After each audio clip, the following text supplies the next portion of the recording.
ನಮಸ್ಕಾರ ಬಂಧುಗಳೇ, ನಾನು ನಿಮ್ಮ ರಾಯಚೂರು ಶೇಷಗಿರಿ ದಾಸ್, ಹರಿದಾಸರ ಪದಗಳ ಗಾಯಕ.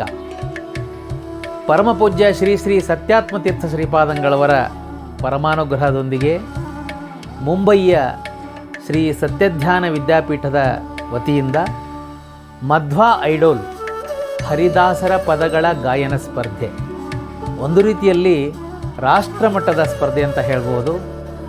ಮಧ್ವಾ ಐಡೋಲ್ ಈ ಹರಿದಾಸರ ಪದಗಳ ಗಾಯನ ಸ್ಪರ್ಧೆಗೆ ತಾವೆಲ್ಲರೂ ಭಾಗವಹಿಸಿ ಹರಿದಾಸ ಸಾಹಿತ್ಯದ ಪ್ರಚಾರಕ್ಕೆ ಮತ್ತು ಮಧ್ವ ಸಮಾಜ ಒಗ್ಗೂಡುವುದಕ್ಕೆ ತಮ್ಮ ಒಂದು ಕಾಂಟ್ರಿಬ್ಯೂಷನ್ ಕೊಡಬೇಕು. ಜೊತೆಗೆ ಈ ಸ್ಪರ್ಧೆಗೆ ಬರುವ ಏಪ್ರಿಲ್ನಿಂದ ಆಡಿಷನ್ಸ್ ಪ್ರಾರಂಭವಾಗಲಿದೆ. ಸ್ಪರ್ಧೆಗಳು ಜೂನ್ನಲ್ಲಿ ನಡೆಯಲಿದೆ. ಸ್ಪರ್ಧೆಗೆ ನಿರ್ಣಾಯಕರಾಗಿ ಬರ್ತಕ್ಕಂಥವರಲ್ಲಿ ನಾನು ಕೂಡ ಒಬ್ಬ. ನಾನು ಬರ್ತಾ ಇದ್ದೇನೆ. ತಾವೆಲ್ಲರೂ ಬನ್ನಿ, ಹೆಚ್ಚಿನ ಸಂಖ್ಯೆಯಲ್ಲಿ ಭಾಗವಹಿಸಿ.